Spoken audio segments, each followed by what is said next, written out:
संसद के विशेष सत्र में नारी शक्ति वंदन अधिनियम पर जो संशोधन लाया जाना है वो पास हो जाएगा, ऐसी संभावना है। और इसके बाद ऐसा माना जा रहा है कि 2029 के चुनाव में, लोकसभा चुनाव में महिलाओं को 33% आरक्षण मिल जाएगा।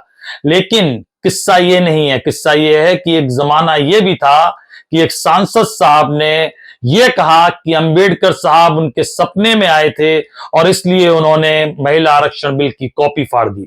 और एक जमाने में एक सांसद महोदय ने महिलाओं को परकटी कह दिया, जिसके बाद संसद में हंगामा हो गया और बिल पास नहीं हो पाया।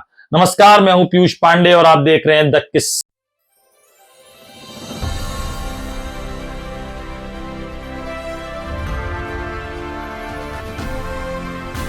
द किस्सा विद पीयूष पांडे।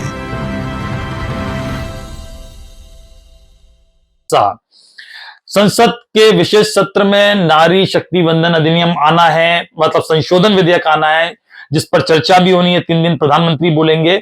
यह किस्सा कल से दिखाई देगा, यानी संसद में दिखाई देगा। लेकिन 12 सितंबर 1996 को देवगौड़ा की यूनाइटेड फ्रंट गवर्नमेंट ने पहली बार संसद में महिला आरक्षण बिल लाया था और उस वक्त जब विरोध हुआ तो उसको संयुक्त समिति के पास भेज दिया गया, जिसमें 31 सदस्य थे, जिसमें नीतीश कुमार, ममता बनर्जी और भी कई, मीरा कुमार जैसे लोग थे। और मजे की बात यह कि नीतीश कुमार ने जब बाद में नोट भेजा अपना तो उसमें विरोध जताया था। जी, महिला आरक्षण बिल को लेकर नीतीश कुमार ने विरोध जताया था, ये कहते हुए कि इसमें ओबीसी को भी आरक्षण होना चाहिए। फिर 16 मई 97 को यूनाइटेड फ्रंट की ही गवर्नमेंट थी, फिर एक बार महिला आरक्षण बिल संसद के पटल पर पेश हुआ। लेकिन उस वक्त शरद यादव ने हंगामा मचा दिया। उन्होंने कहा कि यह बिल सिर्फ परकटी महिलाओं को फायदा पहुंचाएगा। उनका कहना था बेसिकली कि शहरी महिलाओं को फायदा पहुंचाएगा, जिसको उन्होंने परकटी कहकर संबोधित किया, जिसके बाद संसद में हंगामा मच गया और बिल औंधे मुंह गिर गया। फिर एक बार 13 जुलाई 1998 को संसद में इस बिल को लाया गया।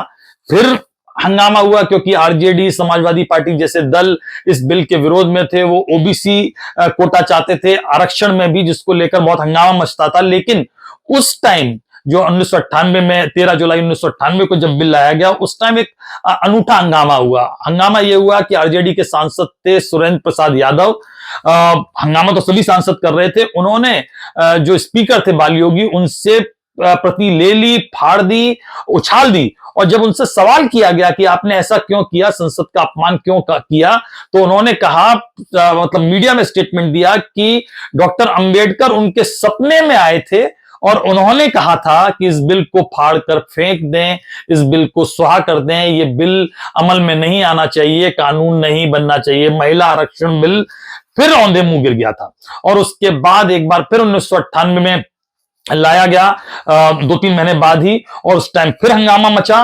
तो उस टाइम का एक किस्सा दिलचस्प है कि ममता बनर्जी ने जो सांसद थे दारोगा प्रसाद, उनको, जो समाजवादी पार्टी के सांसद थे, उनको मतलब क्या कहते हैं, पकड़ लिया, उनकी गर्दन पकड़ ली और उनको गर्दन पकड़ के संसद से बाहर निकाल दिया, क्योंकि वो विरोध कर रहे थे। उस वक्त ममता बनर्जी बिल के पक्ष में थी। तो ये संसद में ड्रामा चलता रहा है महिला आरक्षण बिल को लेकर। जो छोटे छोटे से किस्से थे, आखिरकार 2023 में नारी शक्ति वंदन अधिनियम 2023 जब पास हुआ तो ये कानून बना। उससे पहले कई बार कोशिशें हुई, विरोध होता रहा। एक बार तो 2010 में राज्यसभा से पास हो गया, लेकिन लोकसभा में पास नहीं हो पाया था। लेकिन ये किस्सा कि अंबेडकर साहब सपने में आए थे और उन्होंने कहा, यह अपने आप में अनूठा था, जो दिलचस्प है। तो यह किस्सा आपको कैसा लगा था? किस्सा में हमें कमेंट बॉक्स में जरूर बताएं। आपने चैनल को सब्सक्राइब नहीं किया है तो जरूर करें और इस वीडियो को लाइक करें, शेयर करें। धन्यवाद।